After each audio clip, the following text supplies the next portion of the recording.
efficaces pour la gestion de conflits en entreprise. 3 méthodes efficaces pour la gestion de conflits en entreprise. Tel est le sujet que nous allons aborder aujourd'hui dans votre émission Écho du savoir.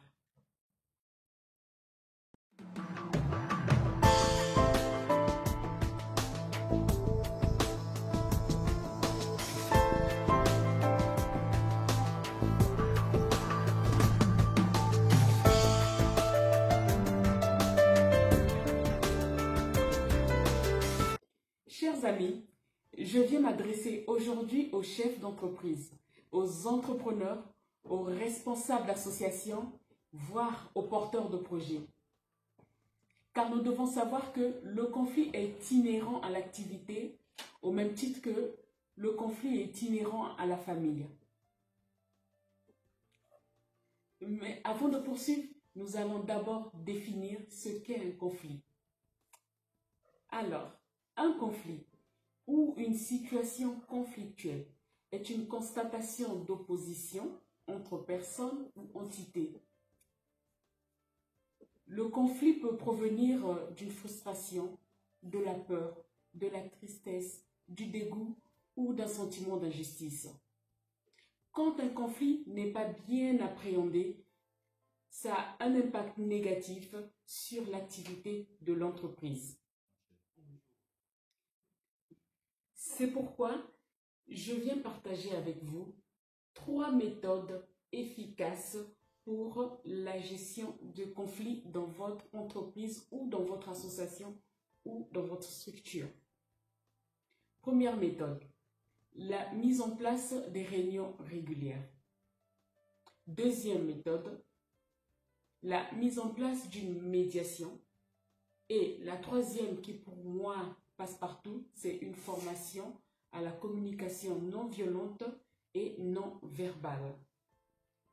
Concernant la première méthode, qu'est-ce que j'entends par là? La mise en place des réunions régulières. Selon la structure, selon la taille de l'entreprise, mettez en place au moins 1 à 2 fois par mois ou 1 fois tous les mois une réunion qui permettra à chaque employé de s'exprimer. Et vous verrez qu'à long terme, ça va porter des résultats. Pour revenir à la deuxième méthode, l'instauration d'une médiation. En fait, je propose que au sein de chaque entreprise, et bien sûr en fonction de la taille, mais qu'il y ait une structure dédiée uniquement à la médiation. De telle sorte que dès qu'un conflit éclate, tout de suite un médiateur prend le relais, réunit les 2 protagonistes et gère le conflit avec eux. Je sais, pour certains, il y a des syndicats qui existent, mais le syndicat, il est là plutôt pour l'employé. Le syndicat défend plus les intérêts des employés. Mais à côté, la médiation peut à la fois gérer le conflit entre des employés ou entre un employé et le directeur. Donc, je vous invite à le mettre en pratique ou du moins à y penser et vous verrez, bien sûr, à long terme, ça va porter des fruits. Troisième méthode, c'est de mettre en place des formations à la communication non violente et non verbale.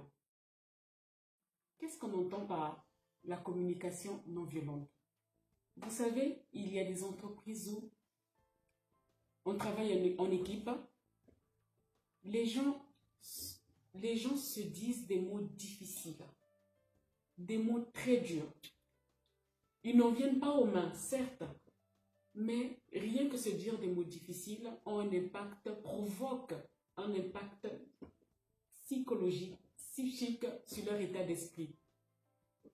Et ce qui s'ensuit, c'est une mauvaise productivité dans l'entreprise.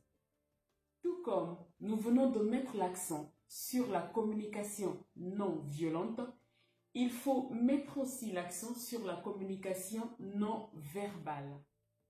Retenons que les employés sont condamnés à travailler ensemble. Mais s'ils ne discutent pas et qu'ils ne communiquent pas, l'entreprise, une fois de plus, prend un coup.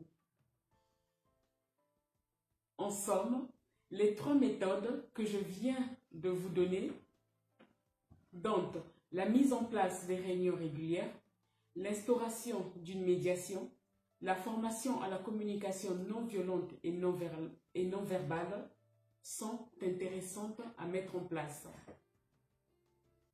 Je vous invite donc à mettre en pratique ces 3 méthodes et vous verrez les bien fondées.